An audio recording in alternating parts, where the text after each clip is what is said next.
I don't know. I felt like I was supposed to say something really clever in Spanish because Paul's in Costa Rica. But actually, give me something in Spanish for this. I'm completely blanking. Uno, dos, tres. Me llama Pablo Rosenzweig. Y yo vivo en Costa Rica. Actually, give me something in Spanish for. Sorry, we had that going at the same time. Technical difficulties. All right, uno, dos, tres, unicorn chef. Today with Paul Rosenzweig. Y'all know the deal. Hashtag unicorn chef. Ask your questions in the chat. We'll get to you as best we can. And we're going to make some delicious food. That's what it's all about. First up, making the world better. Paul, what's our charity for tonight? Our charity tonight is Feeding America. It's a charity that's been really active in the COVID times for people who can't afford food. It's one of my 2 or 3 favorite charities, and it's helping out people who are really in need right now. They're delivering meals and raw goods to people who need it today. Hashtag Feeding America, feedingamerica.org. They're a great organization. Second question for every chef is, what are you drinking, Paul? Well, I believe that every good chef needs to have something. So I'm drinking a Promis 2017 Gaja Toscana from Italy. Cheers to you. What are you drinking, Bryson? Dale's Pale Ale. Ooh, that looks good. All right. As always, for those of you who are cooking along home, we'd love to see what you make. I think it's always interesting to see how different chefs make different things with the same recipes. Hashtag unicorn chef. And Paul, you are tonight's unicorn chef. Take us away. Well, great. First things first, go to your oven and turn it on warm. We're going to need it in about 10, 15 minutes. So turn it up to about 170, 160. We're going to keep the tofu warm. Okay. So that's the first thing you need to do. The second thing you need to do is just join me a little bit in enjoying sunset out here. Perhaps that's cruel. I don't know. But I live in Costa Rica this time of year. In fact, it was really quite interesting. We got stuck here for the entire COVID time. We came down in January 2020, and we were here basically from then till now. We went back to DC once for a short visit. So this is home down here. It's really a second home, but there are some burdens like getting good food, but there are some real benefits like having a good sunset today. So thanks for joining me today. If anybody has any questions in Spanish, I'll even be able to try and address them there. So for starters, this is really easy meal to make. I love to make it. One of the things you're going to want to do somewhere along the way is you're going to make a side of rice. I didn't send instructions for making rice. I assume you can do it. I've got my water and my rice all prepared. I'm going to turn it on about 10 minutes when we get closer to the end. Other than that, I guess the only thing I would say for starters is that my experience is that there are 2 types of people who cook: people who are precise in their measurements and people who aren't. And I'm very definitely in the second category, right? Yeah, close is good enough in terms of food for me. My wife is in the first category, which is why sometimes we don't cook together very well at the same time. But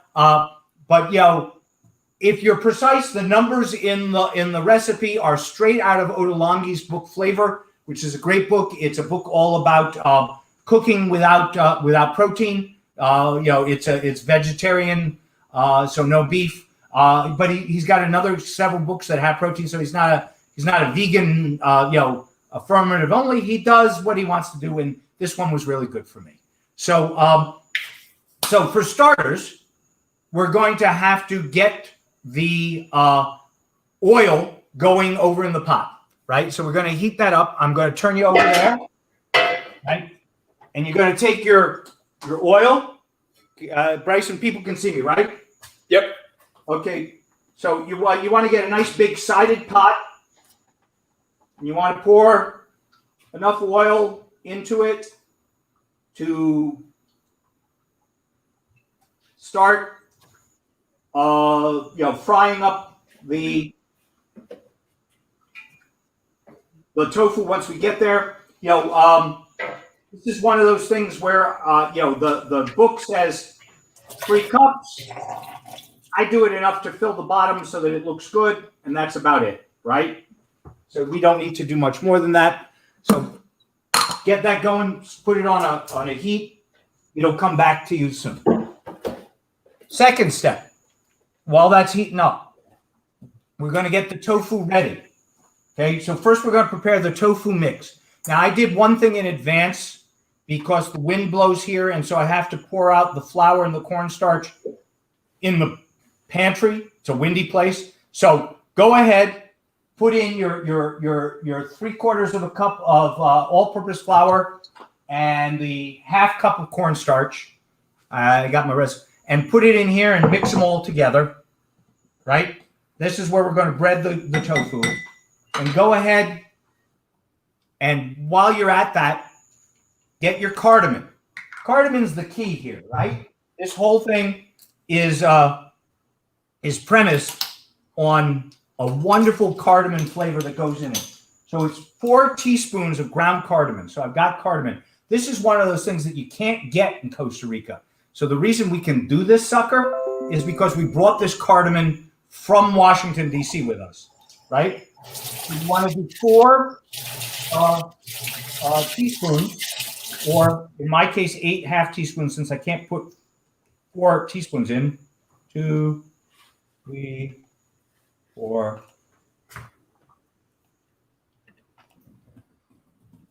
There you go. All done with that. You want to mix that up really nicely. Okay? So you've got a nice mix. The flour is mixed with the cardamom. Now we're going to put in some salt and pepper. I want you to put in about 2.5 tablespoons of salt. Okay? So get the same tablespoon guy out that you were just using and pour in about 2 tablespoons of salt. 1.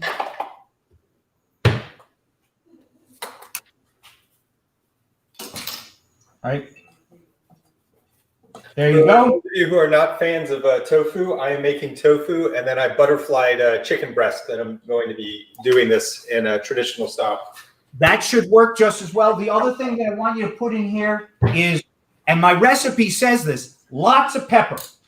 I have no idea what lots is, but I like ground pepper, so I just lined it up a lot. And there we go. Take another mix through that so that the pepper, the cardamom, the flour, and the salt and the starch are all well mixed together. Nice little bowl. You're just mixing and mixing and mixing. Let's go over and check our oil. The oil is starting to shimmer nicely and pop. So that's really kind of good. It's actually a little too hot, so I'm going to turn it down a bit. Now's the time to prepare your tofu, right? Everybody gets tofu differently. Oddly enough, in Costa Rica, we get it in a can. I saw that Bryson got it in a little plastic container. That's a lot more normal, right? Yep. So take your tofu and cut it into bite-sized chunks. Bite-sized chunks is exactly what you need. Whenever you think you want, you need a good knife like this.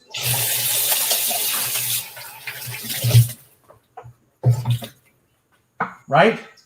Cut them up into pieces. However Hey, Paul, much. question from the audience. What's the story behind your pepper mill?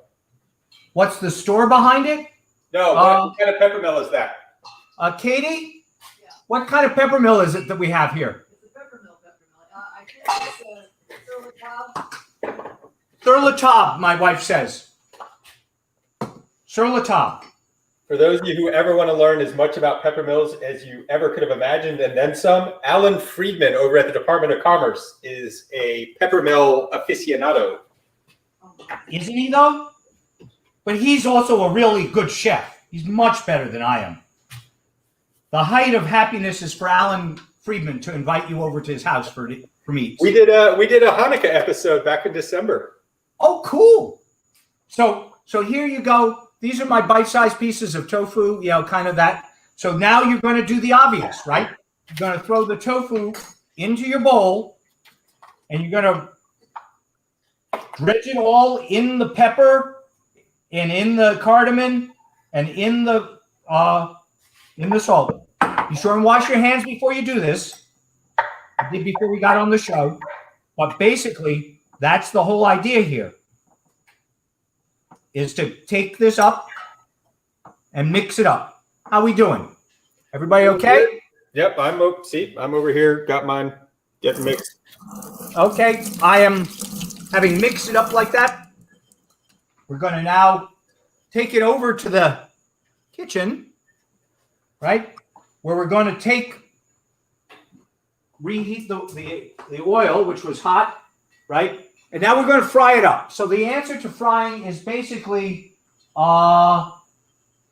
to 4 minutes a pop, okay? So once I get them in, we don't have too much to do until they're ready. Right? So I use my hands. I'm going to use a slotted spoon to take them out. Pop them in there.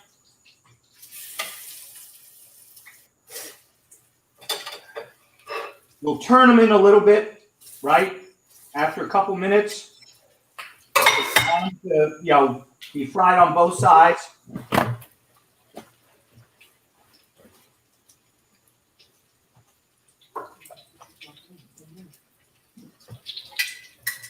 You should have some leftover breading. Typical. That's not a problem, right? So now we're going to let them fry, right? And I'm going to put a little timer on for 2 minutes so that they can start. But while we're doing that, while we're getting ready for that, we're going to get ready for the next part of the day, right? The second part is going to be the lime greens and the sauces. So here we're going to start by taking the garlic and mincing it up. Do you have one of these at home? If you don't, you must get it. What is that? This is the best thing that God ever created. It's a garlic roller that takes the tops off of garlic. I have never heard of a garlic roller. Can you explain? Yes, it is a round tube made of plastic. You roll it. You take the garlic. You put it inside with the garlic skin on. You roll it, and miraculously, the garlic comes out. Oh, interesting. How? I do not know. It's a miracle. It's kind of like... I'm already ahead of you on that. I've already got my cloves. So you want to do 6 cloves of garlic. I'm doing 7 because you can never do too many. Right? And garlic is good. Garlic is great, actually. So you want to take your 7 cloves of garlic that you rolled up, right? And you're going to try and mince them. The way I mince them is really simple. I cut them into big pieces. And then I put them in the second most important thing you might never have had, a garlic mincer. I assume everybody has one of those, right? You put them in the mincer. And you exercise your wrist muscles. So mine is just to press. Just as good, if not better. So my timer just went off, so we're going to go over there and turn the take a slotted spoon and turn the tofu over so that the other side is now getting browned.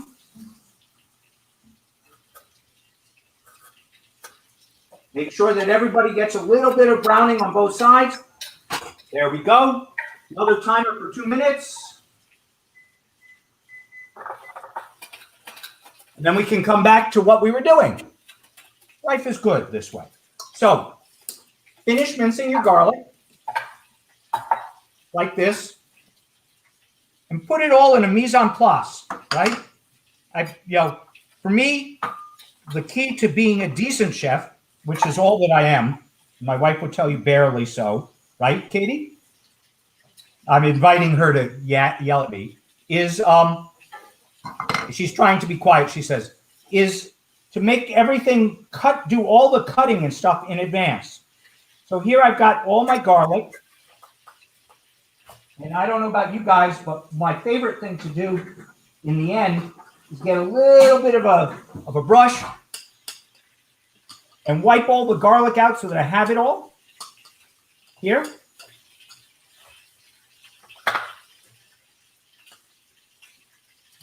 And then the garlic press over here. Now, the next piece is key, okay? I mean, not that everything hasn't been key so far. But you're going to also add to this a chili or two, right? So my recipe says 2 chilies, but we build them hot here in Costa Rica. This guy came from my garden outside. Before we started the day, I went and pulled them, right? Wash them, of course. I've washed them. I've cleaned them up. You're going to cut off the top, and then you're going to mince the heck out of them. Can I say shit, Bryson? Yeah. Okay, so you want to open them up, and the first thing you really want to do is get the seeds out. At least I want to get the seeds out of mine, because if I put any seeds in there, we're going to be a hard campers. What? It's going to be a hard luck play. So that's the timer again. So we're going to go back to the cooking. So So now take some paper, right? You're going to line a plate, right, for the oil, and then you're going to take the tofu off. Use a slotted spoon. Put it on the plate, as we're doing here. Absorb the oil. And it should be a nice little crispy brown on the outside. When you get into it, don't do it now because it's too freaking hot. But when you get into it, you'll find them after 4 minutes just about perfect on the inside. But be sure and turn off the oil and let it cool, right? And then put another piece of paper over it, right? And then you don't want them to get cold. So that oven that we started warming in, put them in there. And they'll be fine for the rest of the day. We'll come back. Show everybody. You get this nice little like brown on it. Nice little. Yep. Okay. You're doing better than me, Bryson. I'm not good at telling people what's happening. I should probably do better at that. Anyway, we're back here with this one little chili that doesn't look like it's much of anything, but trust me, it is. Right? So we're going to mince it, cut it into really, really small pieces, small as you can manage to get to, right?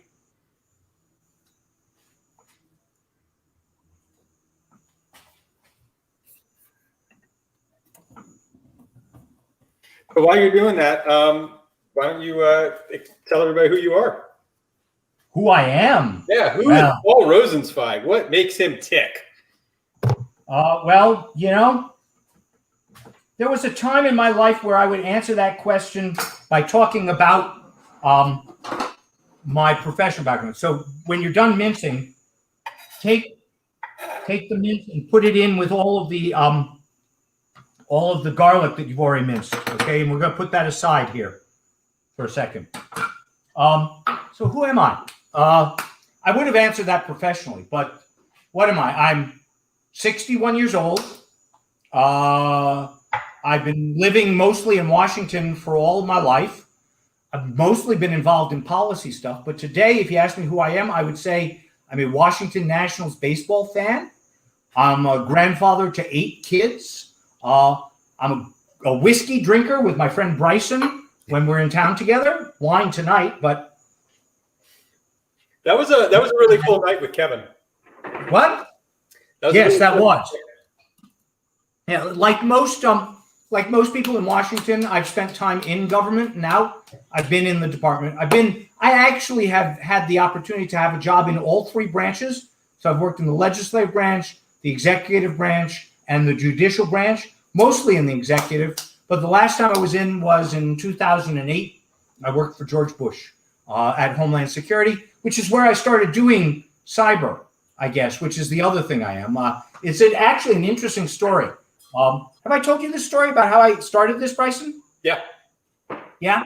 So it was 2000. Well, way back in 1976. I don't know how many of you are computer people on here, but way back in 1976, I took my first computer programming class, right? And then I dropped it after about 6 years. I stopped. But I learned like C and programming language 1 and basic, well before we got to any of the modern stuff. Nothing about hacking, just, basics, like computers are really cool shit, right? Fast forward to 2006, right? And the very first revelations that there were systematic weaknesses in the ICS systems of the United States that were possibly exploitable. And the government freaked out, and they had these giant task forces and everything like that. And there was a meeting at one point from DHS to figure out who was going to come from our DHS to be part of this. And the question was, who knows anything about computers? And like an idiot, I raised my hand because I programmed computers in 1976. What's that? That was my oven. I was lowering the temperature. Okay, good. So long as it wasn't me. So I got to be part of the decision to the part of the group that developed the Comprehensive National Cybersecurity Initiative, which was George Bush's first classified attempt to figure out what to do in response to this. And the rest, as they say, is kismet, right? Now I get to go to DEF CON and besides Las Vegas, but I'd rather be here in Costa Rica. So let's continue, shall we? Sure. Okay. You're going to take your bok choy. I assume you've rinsed it, right? Yep, I've rinsed and chopped. Okay. Well, I have not chopped. You're going to divide the chopping into 2 groups, right? Group 1 is going to be the leaves. The leaves, again, you're chopping into bite-sized pieces. My recipe says 2 inches, but as I told you early on, I'm not a neo-Nazi on this. So take the leaves, put them in one bucket here, and then take the other bucket for the stalk, right? The heavier stuff. That's going to go in earlier and cook for longer. Again, cut it into bite-sized pieces.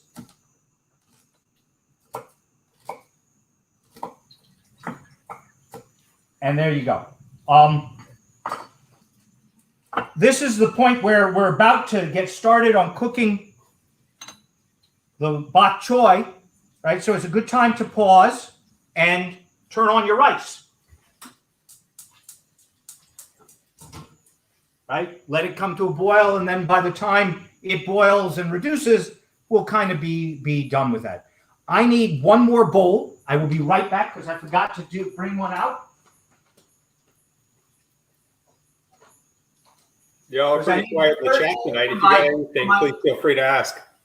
Yeah, I need a 3rd bowl for my mise en place because the last bit of thing that we're going to do is the sauce, and that's sriracha, soy, lime, and a little water. So here's the thing, right? The recipe says 2 tablespoons of sriracha. That's too hot for me. So I do 1. So put a tablespoon of sriracha in, or gochujang, or anything else you want that makes it kind of your taste. I'm using gochujang. Gochujang, okay. So that's 1, right? Then put 3 tablespoons of soy in.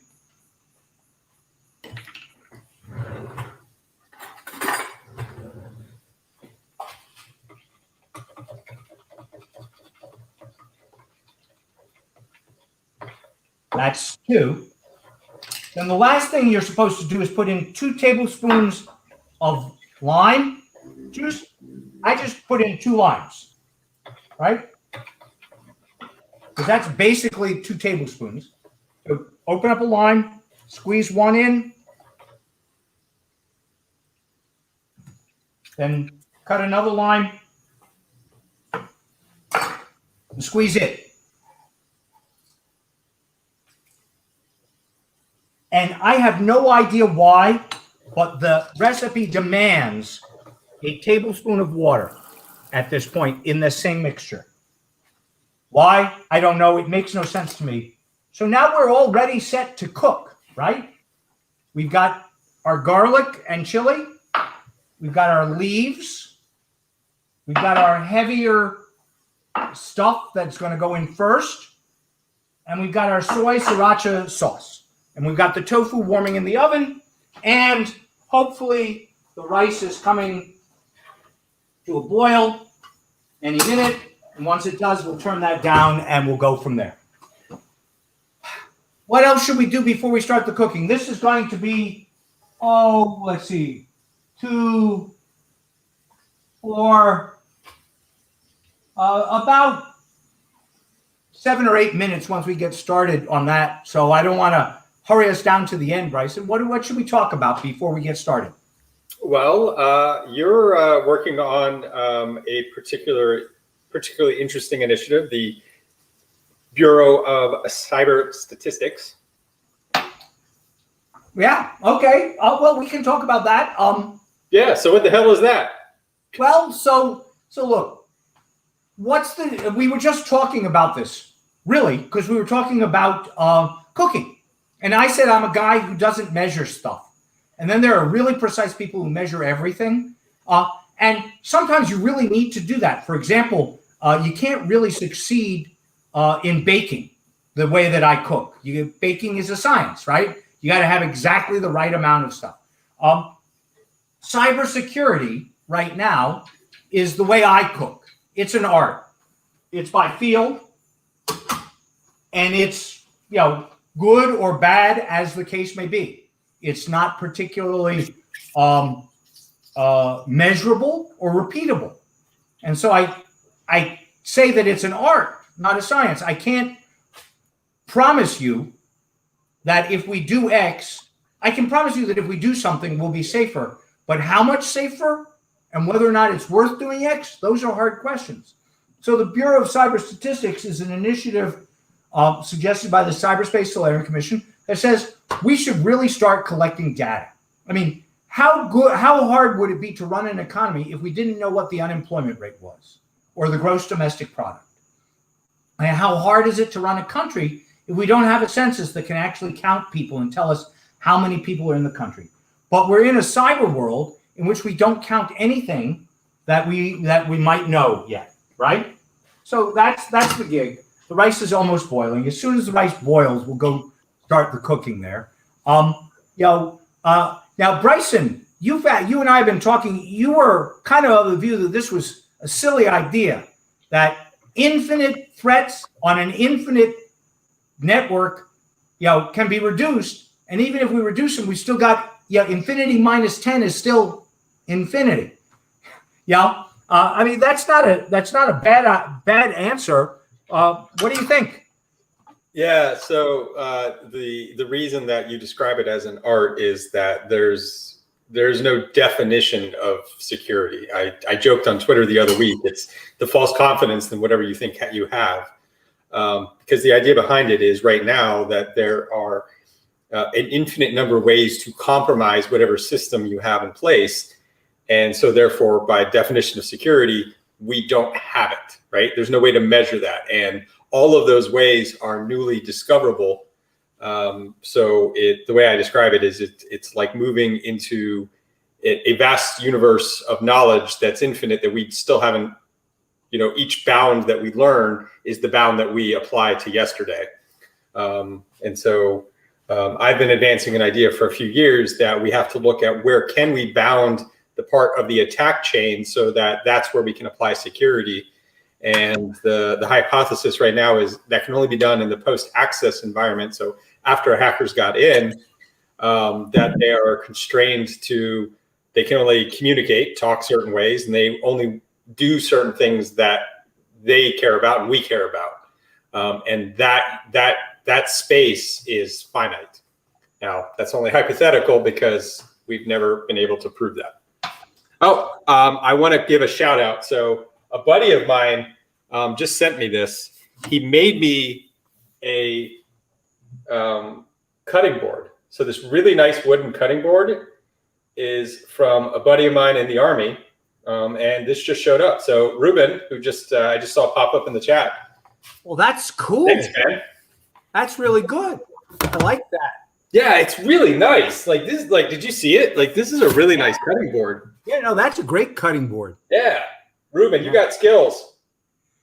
Well, since we're shouting out, I should say that the cutting board here that we got was a housewarming gift from the people who built our house here, and it's made of like Guanacaste wood or something special like that. Anyway, I think it's time to start cooking over here now, Bryson. Yep. Yeah. Okay, so we're gonna turn now to the pot here. And once again, if you can't see me, Bryson, let me know. But once again, we're going to put some oil in. This is that 7 tablespoons of stuff. Now, I don't know about 7 tablespoons. I'm putting in a cup, half cup, a little more. Take a splash that makes you feel comfortable. Your stuff isn't going to burn in the pan. Exactly. And that's about it. In fact, when I'm feeling really parsimonious, I reuse the oil that I just used for the tofu, but that's kind of gunky and skanky. So I don't do that too much. Meanwhile, the rice is starting to boil, so that's good. It'll be done by the time we're ready. I need more wine is what I really need here. So something I did to reuse the leftover cardamom infused oil is I had extra garlic cloves. So I just fried up the cloves of garlic in that cardamom. Give it a nice little brown, and this is the kind of thing that you can store and keep and reuse for another recipe, and it'll just bring something a little bit different to your garlic. Well, that's a great idea. We're probably just going to put the oil aside and reuse it for like frying plantains because cardamon's not so bad. So the oil there is hot enough at this point. So I need a spoon. We're going to put in the garlic and chili. Okay? This is the first thing, and we're going to go with this for about 2-3 minutes until the garlic browns. One of the things very few things that I've actually learned in terms of cooking is the value of stirring. I mean, I know it sounds silly, but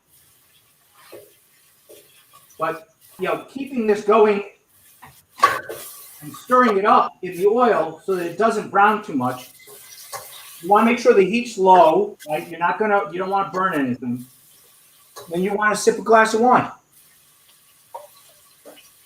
And so I guess I should share, how hard it is to freaking get food here in Costa Rica. I find, lots of fresh stuff, right? You want fresh veggies and fruits, we have it out the wazoo. But we cannot find pine nuts. They just don't exist here.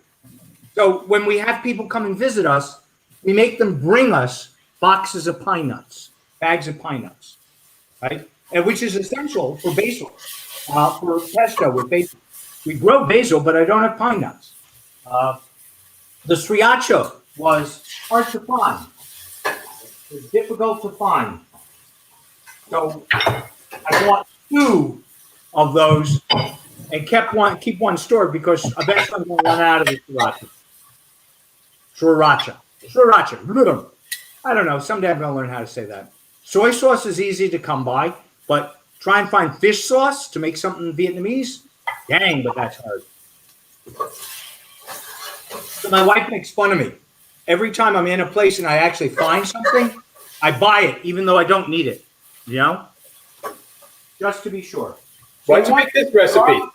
Gently until it's just starting to brown a bit. Cooking through. By now, I hope you're smelling the aroma of the garlic and enjoying yourself, right? I should say, by the way, that with respect to what we're going to do next, the bok choy, you can do this with any hard green that you want, right? It doesn't have to be bok choy. It can be I mean, I suppose you could even do it with celery, though that would be kind of sad. But, you can do it with just about any green that you want to do it with. And they boil up nicely and reduce down well. So my garlic is nice and fragrant and brown, and the chilies look good. So I'm going to take the harder parts of the bok choy and just dump them in. Nice sizzle. Turn the heat up a bit now so that they actually start to cook down and reduce. We'll probably do that for about 4 minutes. If I'm not good at time, I'll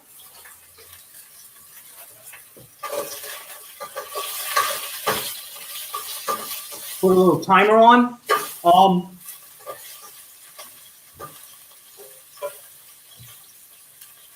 Again, stirring is important.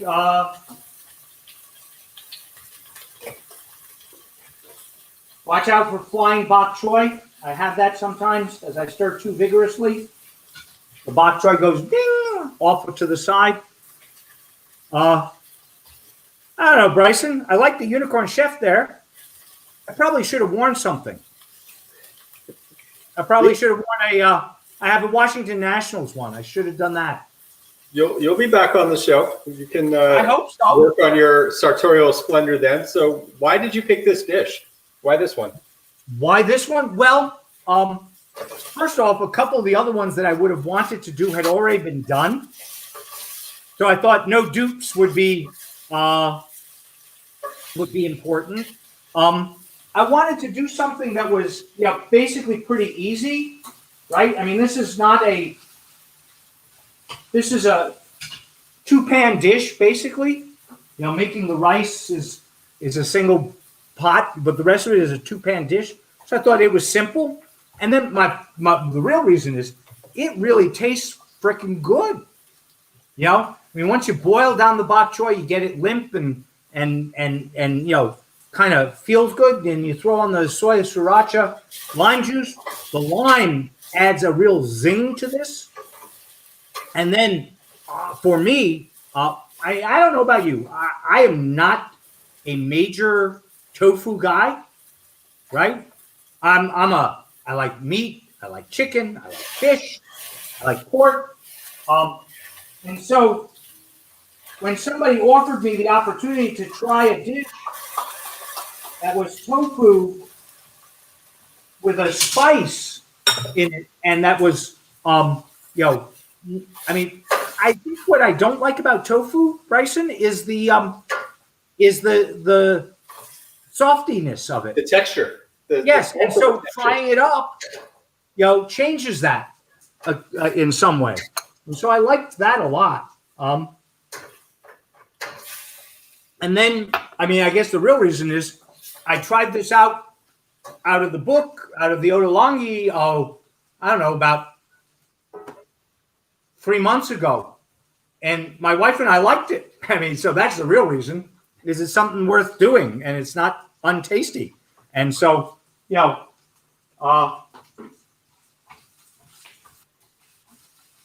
so by now your hard stuff ought to be getting, a little limper.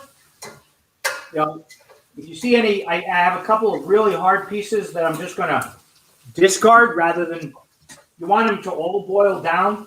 The pieces that I didn't quite cut big enough, I don't feel a need to keep it all.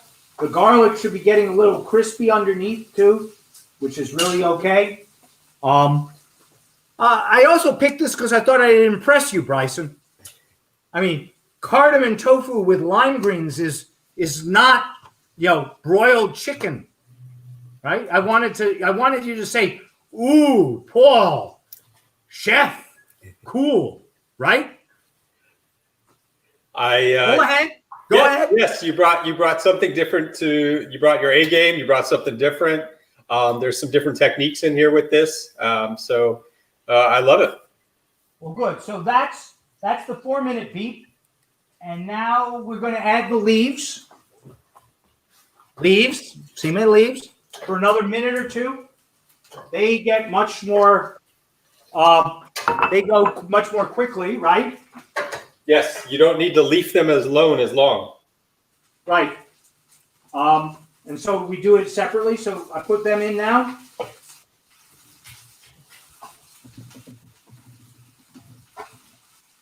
That was not a good pun, Bryson. Thank you. I wanted the acknowledgement for my dad joke. Okay, your dad joke.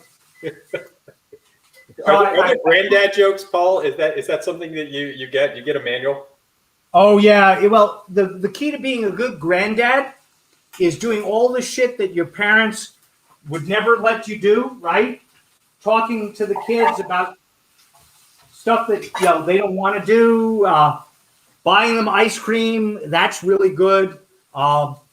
We have a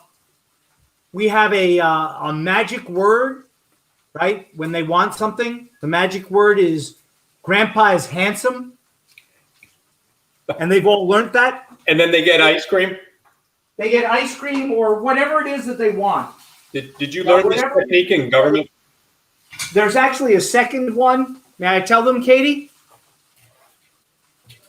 Sure. She says sure. The second magic word is grandma is short. My wife Katie is 4'11", and so saying grandma is short is both a magic word and a truism. What's the magic part of that? Well, it's like to get the ice cream or to get out of the dreaded ear hole. My father used to put, my grandfather used to put me in the dreaded ear hole. You could not get out of the dreaded ear hole. It was impossible to get out of unless you said so you had to say the magic word, which was not please. It was, forget what his word was. And so I use the dreaded ear hole on my grandchildren. You grab them by the lobe and you hold on, and they know that they cannot get out, even though, of course, they can, right? So what can I say? So by now, your greens should be boiling down nicely into a limpness that is a goodness of a limpness. And we're going to do the next step, which is actually, at this point, take your tofu out. But you're going to use it in about 2 minutes, and you might as well let it warm up just a bit. You can turn off your oven.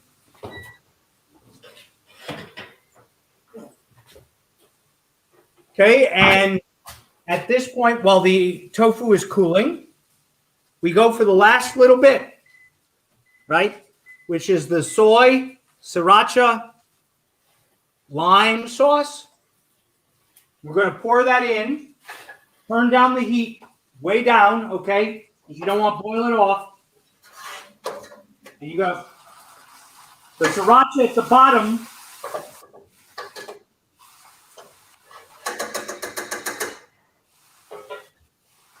will need to be pulled out, right?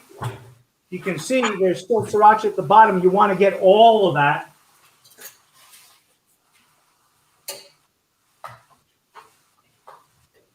And you should be able to smell a really good soy sriracha smell. We're going to do that for just a minute, okay?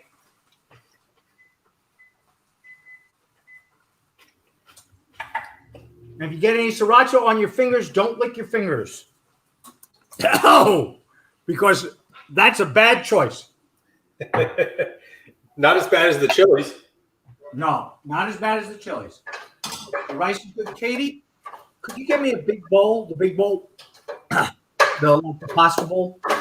I forgot to take out the bowl to serve this in, so that you can see it all.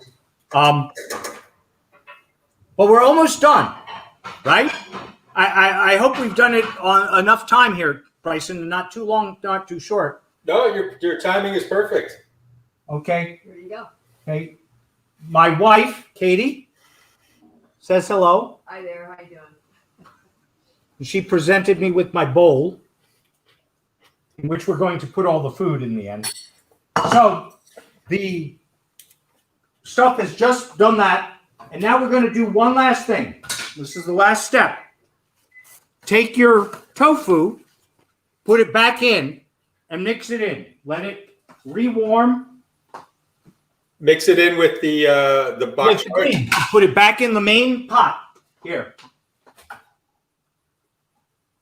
You put it back in the main pot, warm it up so that it gets some of the soy sauce and sriracha.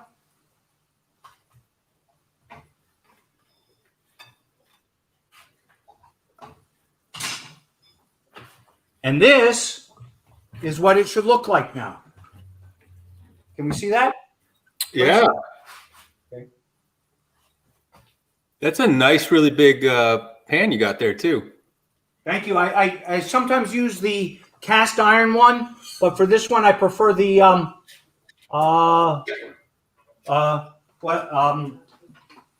the Teflon. So having done all that and warmed through and sauced up the tofu, we are done. We're going to pick this up, turn this off, pick this up, pour it into the bowl.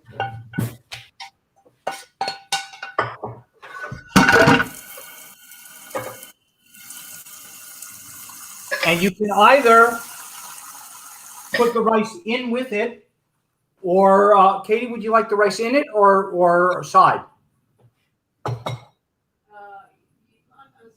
Okay, Katie wants it on the side. You can mix the rice in it if you wish, but cardamom tofu with lime greens. Voila. All right. Well, let's while we get ready to plate and take a picture. Cover again your charity. Okay. The charity is Feeding America, feedingamerica.org. They give food to the needy and the hungry, especially in this time of COVID. They've been really active because so many people have reached the point where they have less ability to do what they, to buy food that they need. They give out both prepared foods and more importantly, basic foodstuffs, rice, wheat, flour, fresh veggies, fresh fruits. They're a great organization. Truth be told, maybe I shouldn't say this, but this year, our street where Bryce and I work agreed to match any donation that you made up to a certain amount to a charity, if it was a COVID-related charity, and I gave the entire year-end kind of bonusy thing, which is modest, to Feeding America and got a doubling of it, which was really good. I gotta admit, this tofu is really good. Isn't it? Yeah, I'm not a fan of tofu, but this is really good. I'm over here munching on it like a snack. Well, that's great. That's what it's supposed to be. Well, if you have your plate prepared, bring it in and let's get our picture to close out the show. Okay, let me get my plate.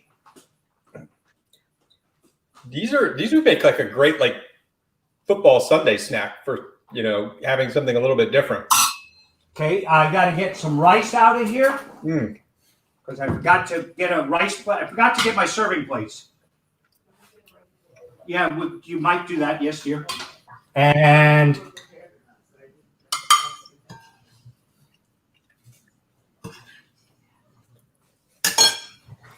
here's. Oh, you gotta get in the picture, Paul. How do I do that? Okay, let's do that.